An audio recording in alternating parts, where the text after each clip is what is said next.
Test mic test. This is our new motovlog setup.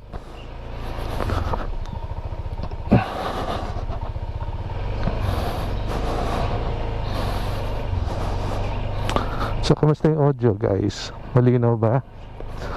Naka-open visor ako nito. Okay, so I'm using a GoPro Hero 4 Silver.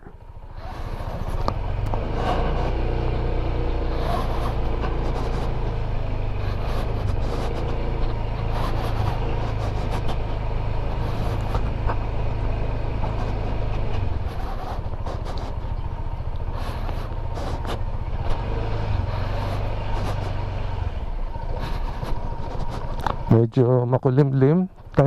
Time check, it's around 5:10 p.m. So mamaya pag-usapan natin yung setting ng GoPro ko. Ay, hataw! Basta may wind noise ba ako? Bukas yung visor. Hindi ko alam kung may wind noise. Later siguro pakinggan natin. Recording ba? Recording. Hataw ulit.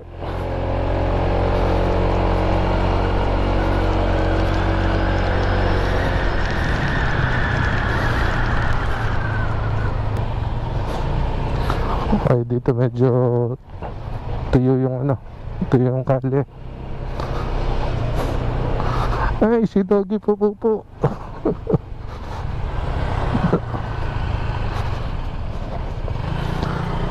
Okay, so let's start. So on my previous vlog, I've been using SJ Cam 4000 Air, and mga ilang beses ko lang siguro nagamit. Bago pa nung binenta ko, tuntua yung nakabili. Ayaw ko lang kasi yung wala siyang super view. Sa GoPro 4 meron Hero Silver yan. So yun nga, binenta ko siya. Tapos nag-ipon ako ng konti, pandagdag, nakabili ako ng GoPro Hero 4 Silver. Nabili ko to sa Shopee online. Matagtag. Sensya na kayo kung ganito boses ko, medyo matagtag. Ayan. I bought it around 5,000 plus, more or less. It's 5.7, 5.8 more or less, kasama yung external mic.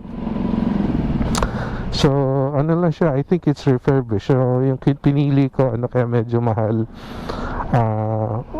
siya, yung no scratch.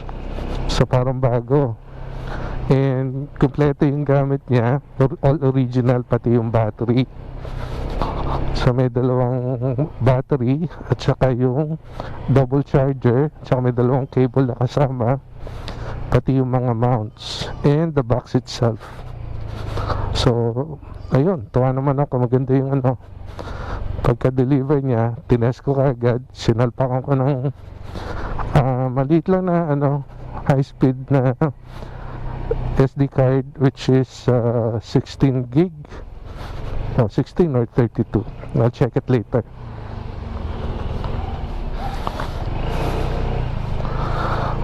Tapos ang setting na ginawa ko is 180p, 24 FPS, Protune On. Okay, and then yung GoPro color, and white balance auto. What else? ISO maximum of 800. So yung setting na raw yun is for cinematic view. Check natin, compare natin later kung kung maganda ba yung naka-Protune On or naka-Protune Off with 180p and 60 FPS. So check natin yung difference. So for now, ito yung setting 1 ko. So time check, it's 5:15. Medyo makalimlim. So kayo na humusga kung maganda ba yung quality ng video. And then open visor yung yung helmet. So mamaya mag close visor ako, palit ako ng setting. Kayo na humusga kung ano yung magandang quality. So for now, enjoy nyo lang muna. Kung check nyo muna kung maganda yung quality para sa inyo.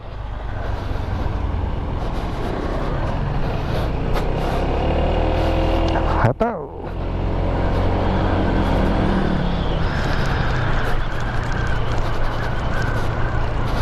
Okay, siya nga pala, kabibili ko lang to PCX.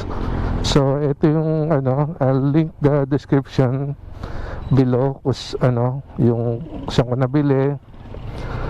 First time ko nabili, first time ako nagba-vlog. Ayan, link in the description below. So tawa naman ako, naka 1,000 views na. So na rin, kung bago lang kayo sa channel na to, subscribe and like and share. Pakihit na rin yung notification button bell. Kung dati na kayong subscriber, welcome back. And thank you for sticking with me.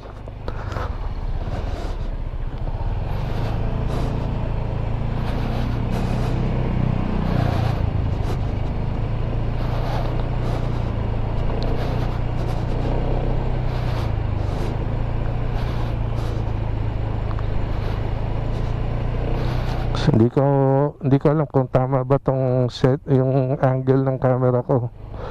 So check nyo na lang kung later on. So bali ginawa ko 2-finger difference from back ng GoPro to front ng helmet. So 2-finger yung distance. So mamaya ganun din gawin ko. Mag-change ako ng setting na Protune Off with 60 FPS. Same pa rin, 180p super view.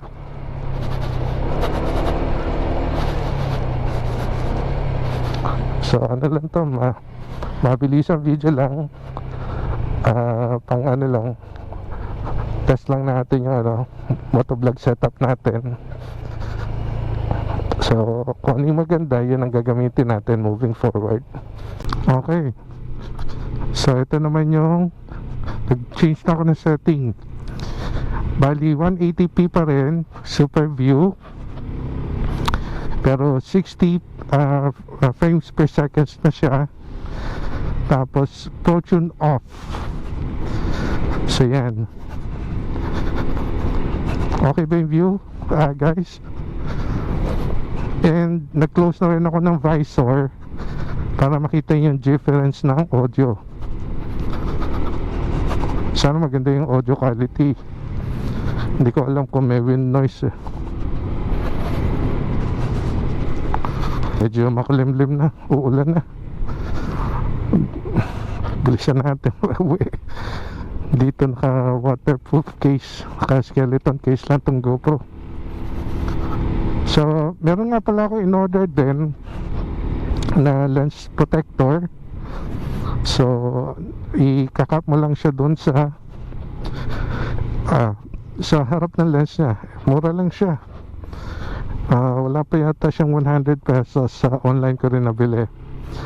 Sa lahat ng mga gamit ko for motovlogging setup, ililink ko sa description below. Ayan. So lang to, ito yung mga intro level pag motovlog. Medyo mahal kasi yung GoPro 5 pataas, wala tayong budget pa doon. So lang naman to, parang hobby ko lang muna ito. And yung mga GoPro 5 and above, mahal din yung ano eh, yung kabitan ng external mic. Nasa 3 plus din, nakita ko eh. Although yung seller na binilang ko nito, meron siya mga refurbished na GoPro 5 pataas, mahal pa rin. Oo. So ang gusto ko dito sa silver, GoPro Hero 4 silver, ay yung mura lang yung ano, sa external mic nya, 100 plus lang nabili ko, package from the seller. So sabay niya pinadala. Ayan. I'm also using yung bagong nabili ko na Rayo helmet. Online ko lang nabili. Tamad lumabas na para mamili ng helmet, online lahat. Anyway, lahat naman yan inabahan ko yung sale sa online. So link ko na rin yung description below. Ayan. So kamusta yung quality guys? Malinaw ba?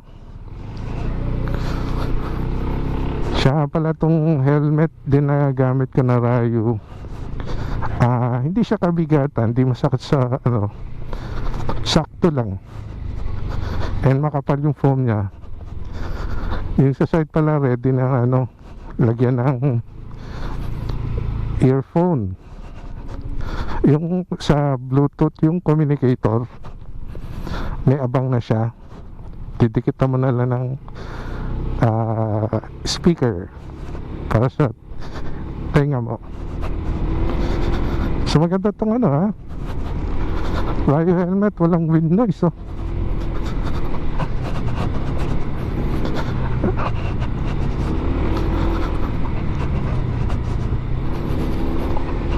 Wala, tahimik tong helmet to.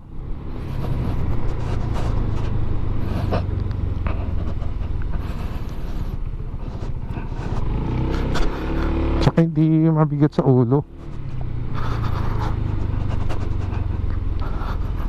Sulit itong mga nabili ko online.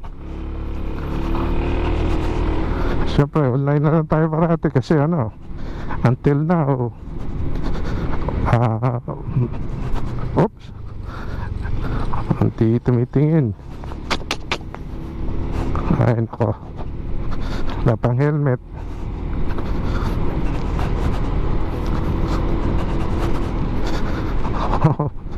Pwede pang thumbnail yun ah. Hindi, kung nanonood ka, ingat sa pagmumotor. Tingin-tingin din sa kaliwa mo kung mayroong sasakyan.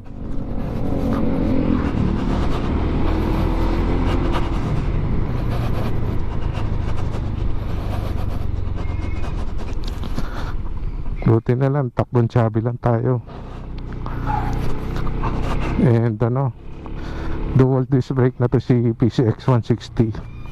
Siya nga pala, I'll do also a review on this motorcycle, maxi scooter style. Pag medyo tumagal-tagal na sa akin, siguro mga 1,000 to 2,000 kilometers na sa akin, magkakaroon tayo ng in-depth review. For now, yung mga basic lang muna siguro gagawin kong review dito on how to use the remote, yung mga basic na kailangan mo sa pag-tune up, yun. So hindi pa natin kasi kabisado ito, although marami na akong ano, pinanggalingan na motor. Iba yung hatak nitong ano to, beast na to. Oo, 160 eh. So compare ko na rin siguro sa other ano, sa mga nakuha ko nagkaroon ako ng moto before. So no to brand wars ha, kanya-kanyang preference lang pag nag-vlog ako about ano, comparing it to other motorcycle with the same category. So ayan, lahat naman yan motor na nabili natin, pinaghirapan natin yan, so let's enjoy it.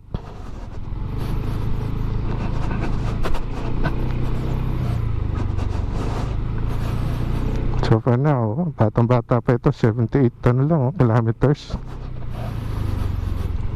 Hindi pa natin mailayo kasi nga wala pa yung ORCR. Sabi ng binilang ko na dealer, mga a month, 1 to 2 months. Comment down below, gano'n ba katagal ngayon bumili ng magkaroon ng ORCR tsaka plaka? 1 to 2 months. Okay, so yun lang ating vlog for today. Quickie lang to, quickie test drive ng ating motovlog setup. Kung nagustuhan niyo yung video, comment down below kung ano yung gamit nyo na motovlogging setup, kung ano ba yung gusto nyo in the future, may palit, or ano na kayo, steady lang kayo dun sa iyong setup. Alright, thanks for watching guys. See you in the next vlog. Bye bye.